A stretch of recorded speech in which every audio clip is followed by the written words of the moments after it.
सोमवार को ही रिलायंस की एजीएम में ऐलान हुआ था कि कंपनी एफएमसीजी सेक्टर में कूदेगी। एक दिन बाद ही खबर आ गई कि रिलायंस ने एक पुरानी सॉफ्ट ड्रिंक ब्रांड कैंपा को खरीद लिया है।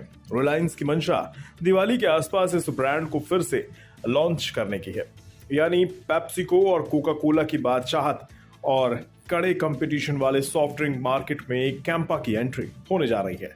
रिलायंस जैसी मोटी जेब वाली कंपनी की छत्रछाया में कैंपा के बाजार में दोबारा लौटने से पेप्सिको और कोका कोला के लिए साफ तौर पर एक बड़ी चुनौती पैदा होने वाली है। खबरों के मुताबिक आरआईएल ने कैंपा की खरीदारी दिल्ली की प्योर ड्रिंक्स ग्रुप से करीब 22 करोड़ रुपए में की है। रिलायंस का प्लान दिल्ली के आसपास रिलायंस रिटेल स्टोर, जियो मार्ट और 15 लाख से ज्यादा किराना स्टोर्स के जरिए इसे बेचने की है। ये किराना स्टोर्स रिलायंस के साथ B2B पार्टनरशिप में सामान खरीदते हैं। कैंपा एक पुराना ब्रांड है। 1990 के दशक में भारतीय मार्केट में कोक और पेप्सी के दाखिल होने के बाद कैंपा इनका मुकाबला नहीं कर पाई। कैंपा की कोला, ऑरेंज और लेमन फ्लेवर में सॉफ्ट ड्रिंक आती थी। 40 साल या उससे ऊपर की उम्र वाले ज्यादातर लोगों को इस आइकॉनिक ब्रांड की याद होगी। इस कैंपा की नींव प्योर ड्रिंक्स ग्रुप ने रखी थी। 1970 के दशक में जब कोक को भारत छोड़ने का आदेश दिया गया, तब कैंपा कोला बाजार में दाखिल हुई। इस ब्रांड का slogan the great Indian taste था। उस वक्त मार्केट में पार्ले की थम्स अप, गोल्ड स्पॉट और लिम्का मौजूद थी। बाद में कोका कोला ने पार्ले के इन तीनों ब्रांड्स को खरीद लिया। हालांकि कोक और पेप्सिको की आंधी को कैंपा नहीं झेल पाई।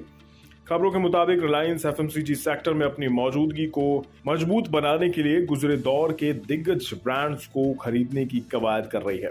रिलायंस इन ब्रांड्स को फिर से खड़ा करना चाहती है और इनके जरिए एफएमसीजी सेक्टर में तेजी से दाखिल होना चाहती है। माना जा रहा है कि पेट्रोकेमिकल से लेकर डेटा तक बेचने वाली रिलायंस की बातचीत साउथ इंडिया की एक popular soap brand, edible oil और नमकीन ब्रांड के साथ भी चल रही है। अब मुकेश अंबानी और रिलायंस रिटेल को हेड कर रही उनकी बेटी ईशा अंबानी की नजर देश के बड़े एफएमसीजी मार्केट पर है। नजर HUL, ITC, नेस्ले, पेप्सी और कोक जैसे दिग्गजों को भी चुनौती देने पर है। अगर देश के बेवरेज मार्केट की बात की जाए तो भारत का नॉन अल्कोहलिक बेवरेज मार्केट 2030 तक 1.47 लाख करोड़ रुपए पर पहुंचने की उम्मीद है। 2019 में मार्केट 671 अरब रुपए यानी 67,100 करोड़ रुपए का था। नॉन अल्कोहलिक बेवरेज में जूस, सॉफ्ट ड्रिंक वगैरह आते हैं। दूसरी ओर अगर एफएमसीजी सेक्टर की बात की जाए तो क्रिस्टल की एक रिपोर्ट बताती है कि रोजमर्रा की जरूरतों के सामानों वाले इस सेक्टर की ग्रोथ डबल डिजिट में रह सकती है। माना जा रहा है कि 2021-22 में सेक्टर 10 से 12% की ग्रोथ से बढ़ सकता है। देश का एफएमसीजी मार्केट $100 अरब से भी ऊपर का माना जाता है। इतने बड़े मार्केट पर दबदबा हासिल करने की कोशिश में अब आरआईएल भी है। यही वजह है कि रिलायंस की एजीएम में ईशा अंबानी ने कहा कि कंपनी 1 करोड़ मर्चेंट्स के साथ पार्टनरशिप करने की ओर बढ़ रही है।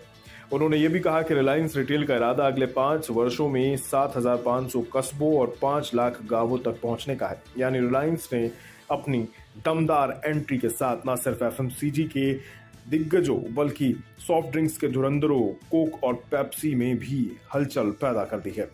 आने वाले वक्त में इस सेक्टर में जबरदस्त कंपटीशन दिखाई देना तय है।